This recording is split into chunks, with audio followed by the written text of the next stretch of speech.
Welcome, and thank you for joining us for another GG Days webinar series designed to help our clients and others to respond to these challenging times. My name is Pete Lasher. I'm one of the leaders of GG&A's higher education practice, and I'm pleased to be joined today by Dexter Bailey, the Vice President of Advancement and Alumni Relations at the California Institute of Technology. With over 25 years of experience in higher education fundraising, Dexter is one of the leading voices and thought leaders in our profession, and we are thrilled that he is here with us today. Dexter, thank you for joining us. Thank you, Pete. I really appreciate it, and GG&A for providing this opportunity. You bet.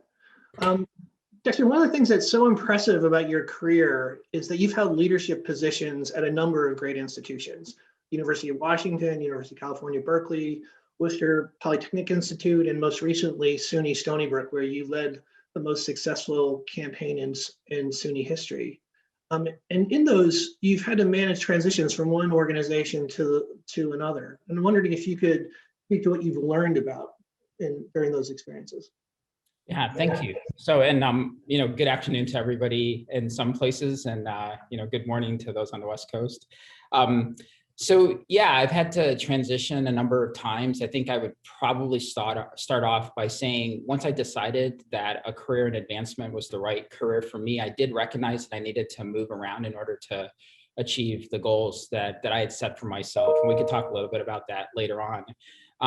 But the transitions for me, I think each place that I was privileged to serve, I learned so much that then made the subsequent transition a little bit easier. It's one of those things where, familiarity within higher education, there's definitely that, and understanding, who are the decision makers, who are the thought leaders. Each time that I moved from one environment to the next, there was a familiarity, even though I was literally in a new place. But what to do, how to make decisions. Each time it just kept building, and I think that culminating here at Caltech, I felt that as I walked in, I may not have known everybody's names and, who was on first all the time, but I did understand the context of what my work was, what I was here to achieve, and how to build the program and put things together. I would also like to say that each transition, I think the most important thing, you talked about the privilege I've had of working some really great institutions, but the people that I worked for that's really the key. So as I transitioned, when you and I met and I worked for, an incredible person, Roland Hjorth, and then, went to work for Dennis Berkey, and then of course, Sam Stanley, and now Tom Rosenbaum, those individuals, I think, are the key to why I was able to be successful and why the transition worked each time. Actually, let's build on that a little bit. So each of those leaders, what was it about their leadership style? What was it about them that appealed to you or allowed you to be successful as a partnership? Yeah, so I'll just talk about two, just because of time. I think with Dean Hjorth, with Roland Hjorth, he's the person I worked with that literally loved fundraising. You remember, Ron, and he loved it. And he also loved the intellectual challenge of it. So Roland Hjorth was the dean of the law school at the University of Washington. And that just was contagious, right? So I walked into that job from, the College of Education at Ohio University. Now I'm in a law environment. I'm in this big city. I'm not in Athens anymore. And Ron just immediately was engaged with me intellectually, engaged with me professionally. We had a job to do. We enjoyed the time we spent with each other. As the challenges became bigger and tougher, we just buckled down and got it done. So that was something that really meant a lot to me, and that's where I gained my confidence, right? Because it was like, okay, I can do this. And also that was the place where transitioning from Ohio University, where I also did my undergraduate work, is a very familiar environment, to jump into Seattle. And so that was really formative. I would also be remiss if I didn't mention Sam Stanley, the president at Stony Brook and now the president at Michigan State. And I think the most important thing there is, from the first interview I had with Sam, the position was, you're in charge, you're responsible for this part of the campus portfolio. I'm here to help you be successful. And that just carte blanche endorsement, confidence, you go get it. Also holding me accountable. Sam is, he's a Harvard, MD. I mean, it's all about excellence and precision, and rising to that level was something that was expected. And so he held me accountable, but he also said, you're in charge and you got to get this job done. And just having that backing was really formative. So those are two people that I think I would mention.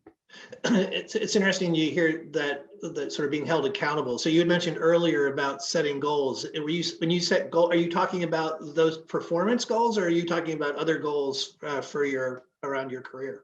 For my career, really briefly, and this is actually a true story. It's going to sound like I made it up, but it's true. So when I was at Ohio University, I started off in alumni relations. I recognized at that time that the fundraisers really were the deal makers. There was something about how they were operating and the types of things that they were working on that really resonated with me, with my MBA background and my journalism background. So I decided I wanted to go over into fundraising, and I had an opportunity to start fundraising for the College of Education. And a year into it, I just realized that this is what I wanted to do. I mean, obviously, like most people on the call, you have no idea that you can make a career out of a job like what we are privileged to have.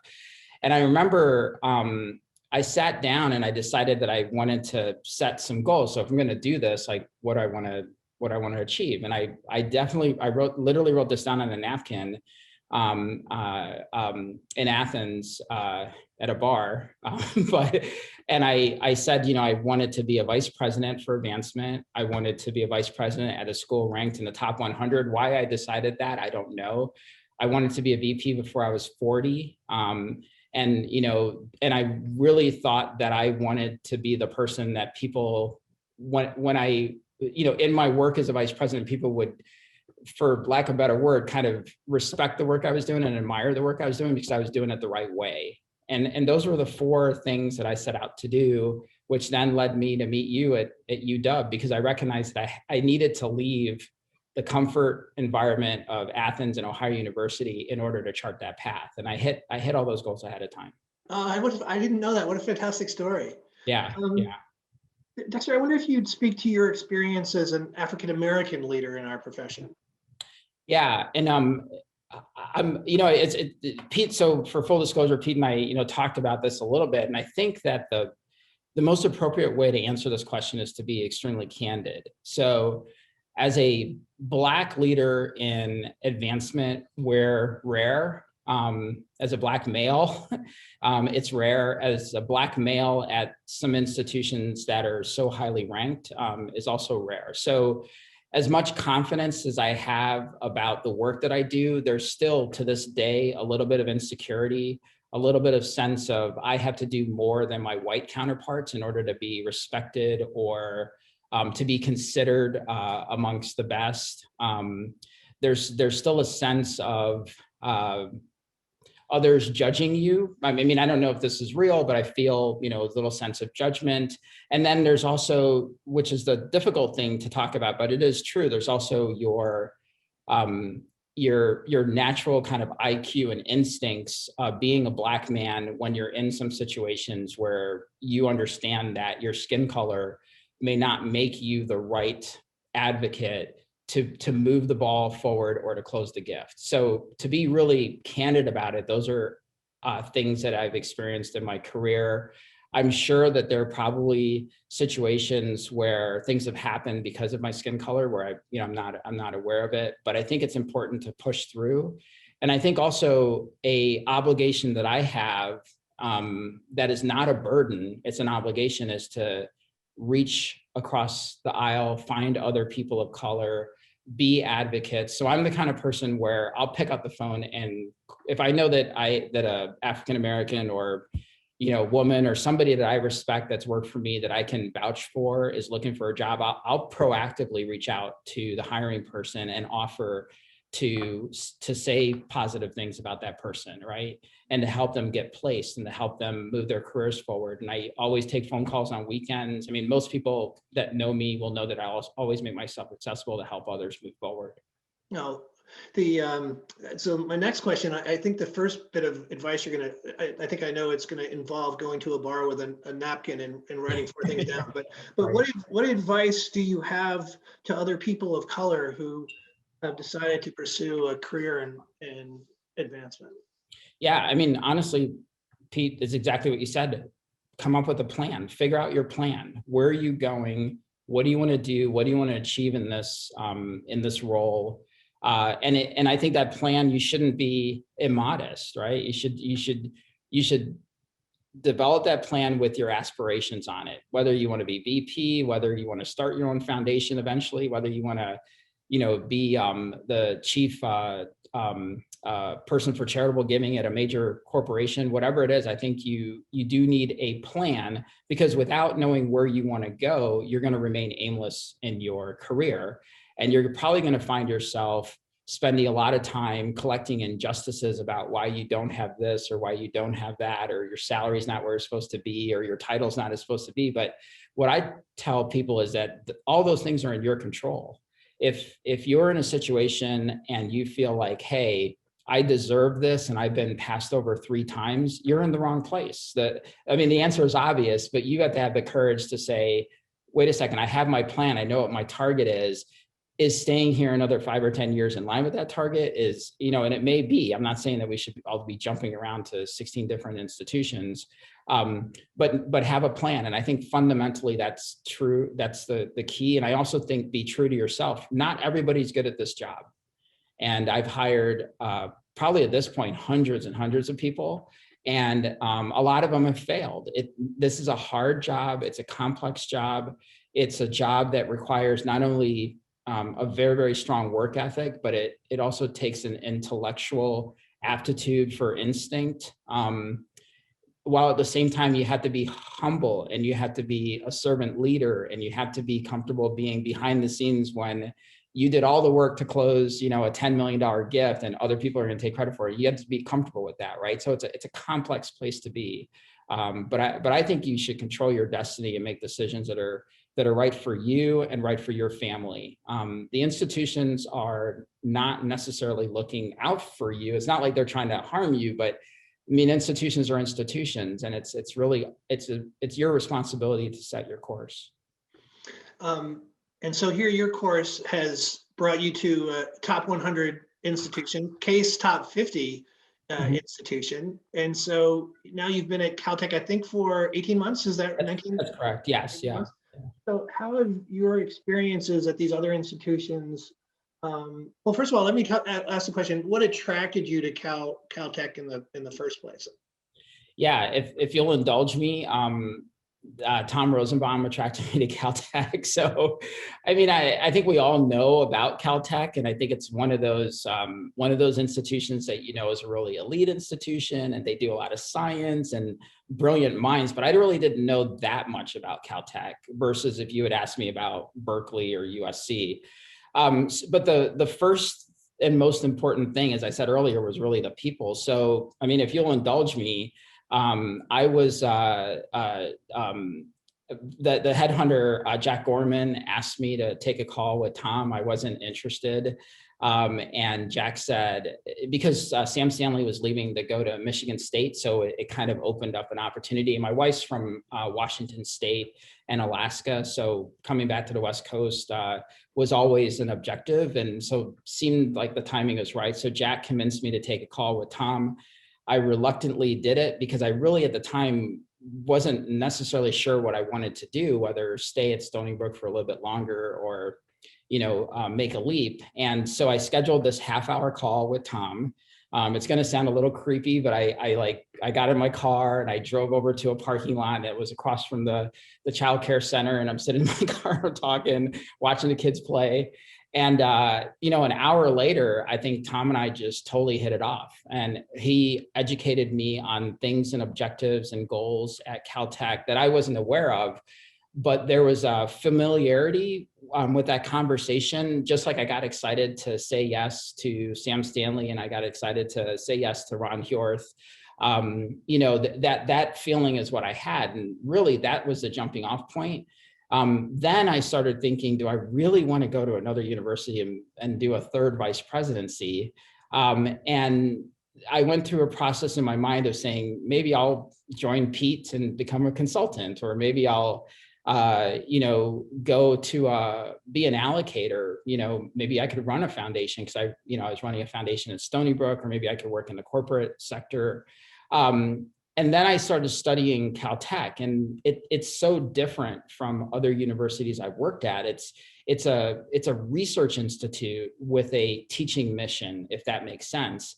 The types of things that happen here, for me, I was a journalism undergrad and an MBA. There's no way I understand any of it, but that's the fascinating inquiry of being in higher education, right? It's like you're learning and you're observing, and we have the privilege of seeing both behind the curtain and in front of the curtain. And it's just fascinating what this really small institution of, let's say, 350 faculty, 940 undergrads, 1,300 graduate students, 300 postdocs, what they accomplish it's unbelievable. And I still sit here, 18 months into it, and I don't understand how this small team of people in this community gets so much done and has the impact that they have. So that was the draw, because it was different. I'm not sure I would have jumped from Stony Brook into another institution really similar to Stony Brook. This is different. It challenges me because I also am doing fundraising that is very different than what you would do, still raising a lot of money for athletics, still raising a lot of money for, a lot of other things like that. This is all about science and trying to, interrogate nature, as Tom says, and try to, do the impossible. And that's the exciting piece, to just be somebody who can literally sit down and say, my work helps in a small way for that to happen. And it's pretty amazing. Well, we want to interrogate nature in a little bit more detail, but first, let's tie back to our earlier in the conversation. What about your earlier experiences has influenced how you're approaching leading the Caltech Advancement Alumni Relations Program? Yeah, first and foremost, professionalism and accountability. And I think that those are the things that drive me more than whether a campaign's $3 billion or whatever. I think if we get the right people in place, and I have a lot of really great people on the team here at Caltech, get the right people in place. We want to run a highly professional shop. And frankly, I'd like to be, at some point, recognize that we're running a best-in-class operation. People are asking what's going on at Caltech. And then holding people accountable. I think we have a very privileged role to do the work we do. We get paid well. We're able to take care of our families. We work in pretty fascinating places, and I think we have to hold ourselves accountable to produce every day. So I start with that fundamentally. And then the other thing that I learned really early in my career at WPI was to keep it simple and make sure it works. I think the other challenge in managing a team is to effectively block out the things that are distractions or the things that limit our ability to proceed in line with why we're here and what our mission is. So the other part of what we're trying to do is to streamline, develop the relationships with the donors in a very meaningful way, think long-term, really just do things the right way and do them at the highest professional level. And that's a driver, and that's not for everybody. I will say that's not for everybody, but that's the team I want to work with and will build it at Caltech and to complement the people who are here. Caltech has now successfully concluded its $3 billion breakthrough campaign. And recognizing you came in at the tail end of the campaign, what would you say were the critical success factors that contributed to its success? And then I want to pivot to what do you see going forward, but maybe you could start there. Yeah, so I mean, I would say that I've the campaign's not over yet. Our fiscal year ends September 30th, so we're in the last few months of the campaign. The original goal was 1.5 billion, sorry. Then Tom Rosenbaum came in 7 years ago, and the goal was raised to 2 billion. And the Institute's past 3 billion now. I think that there's no question that a few factors have played into this. One, first and foremost, is Tom Rosenbaum and the president having a vision and a relentless commitment to advancement. Tom is extremely engaged in fundraising and is committed to it, and he really understands the importance of this moving forward. The Caltech campus is probably the most mature and receptive environment when it comes to faculty that I've seen in my career. All faculty members here understand the value of philanthropic dollars. And so they've made themselves readily available, whether it's for donor visits or consults on projects we're working on. And I think that's part of the secret sauce at Caltech. Our board has been extremely generous. So of the almost 2 billion that's been raised, almost 48% are from board members. So the board has led by example. And I would also give Brian Lee a tremendous amount of credit. Brian's now Vice President for Advancement at Harvard. He's the one that came in under Jean-Louis Chameau, the president at the time, and was able to build this structure that's been able to generate this kind of support for Caltech. So those are the things, Pete, that come to mind around success at Caltech and why they've been able to do what they do. And I guess I would also be remiss if I didn't say the historic track record of Caltech is a huge confidence booster for donors who want to support this kind of work. Right. In fact, I think from our conversations, it's clear that fundraising at Caltech, and particularly fundraising in the sciences, is different from a lot of institutions. I think in great part because of that historical track record. But can you speak to what makes fundraising in the sciences unique at Caltech?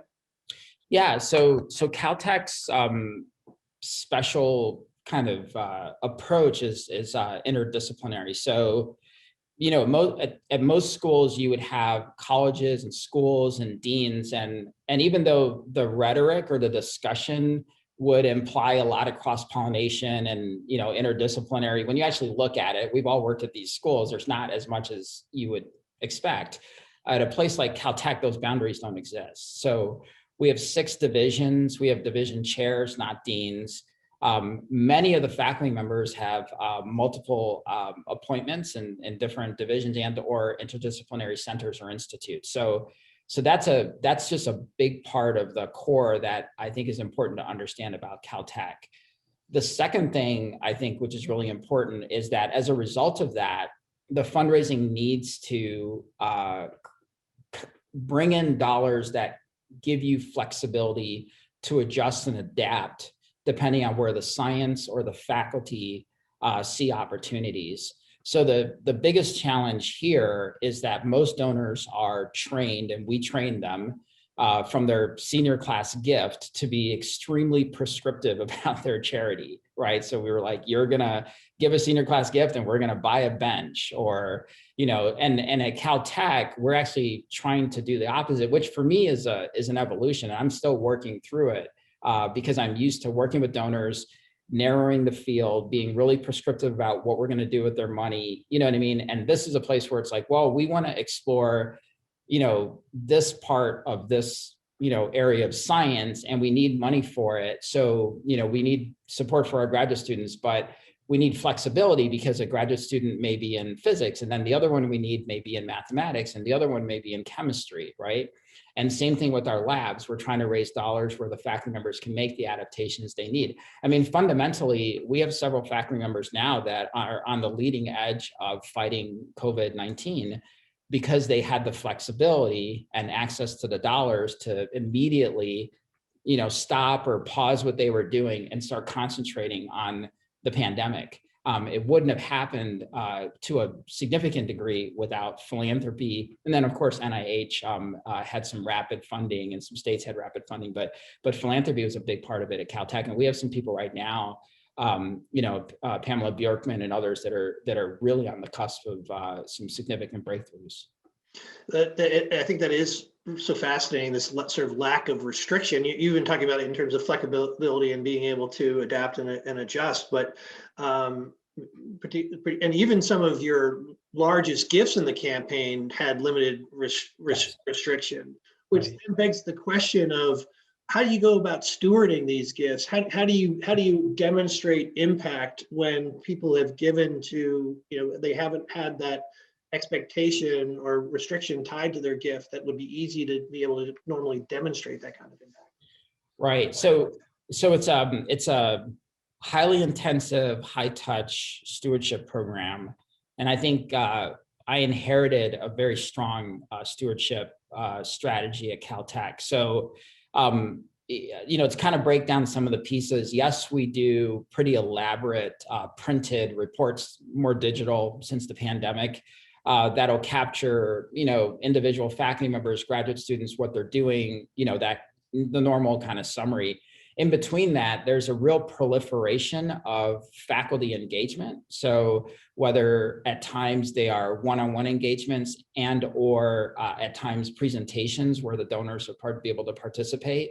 And that really, I think, has opened up tremendous opportunity. And the way that they're positioned is Q&A, where the curiosity of the donor is being satisfied literally by, a world-class expert answering a question.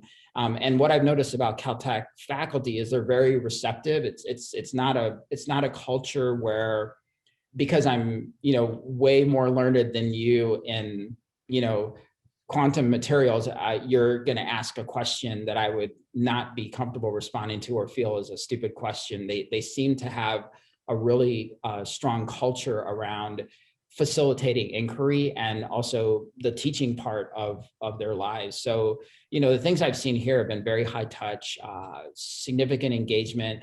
The pandemic has really hurt us a little bit because a lot of our donors did physically engage with us on the campus.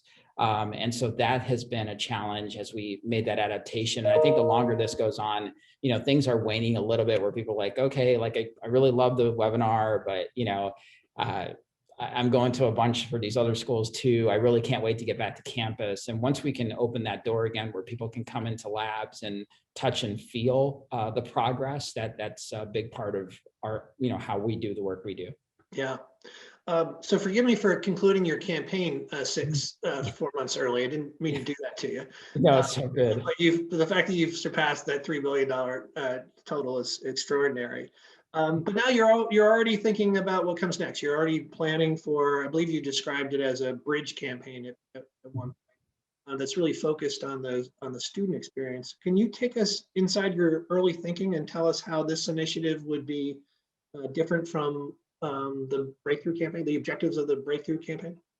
Yeah, so I would summarize it quickly in terms of unfinished business. So the Breakthrough campaign has done an extraordinary job, and it'll be evidenced as we start celebrating and giving examples of all the amazing things that's happened in the last 10 years at Caltech. But we expected to do a little bit better around things like student financial aid. We have a charge to create the equivalent number of endowed fellowships as there are graduate students on the campus. We're still an institution where not every faculty member has an endowed chair or professorship. So, this initiative, we're going to focus on not only financial aid, but the other things that students need access to be wildly successful. So I think that the Breakthrough campaign has done a really good job of making sure that our students have access to the best faculty in the world and the best facilities in the world and laboratories.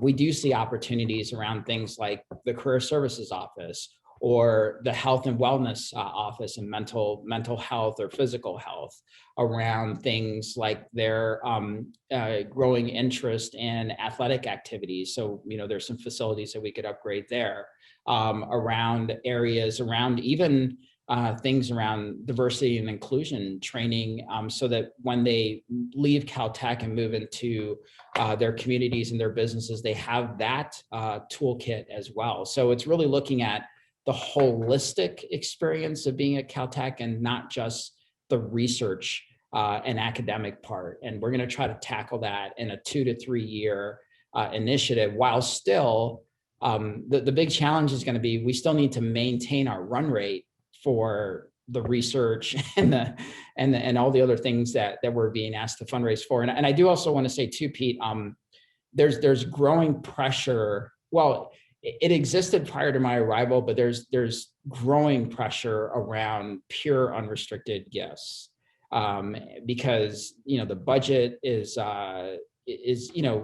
like most institutions during the pandemic. I mean, you're contracted, and so there's more and more of a push. Like, well, why can't I just get $10 million free and clear, and then we'll decide whether we're going to buy widgets or fund a student with or whatever. So that's another pressure point for us, is growing our unrestricted dollars while we're doing this bridge initiative.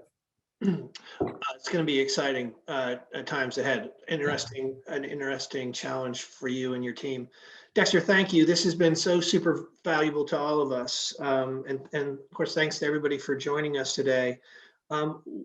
If you have questions, Dexter has agreed to respond to them. If you can email them to us at contact us at grensglier.com.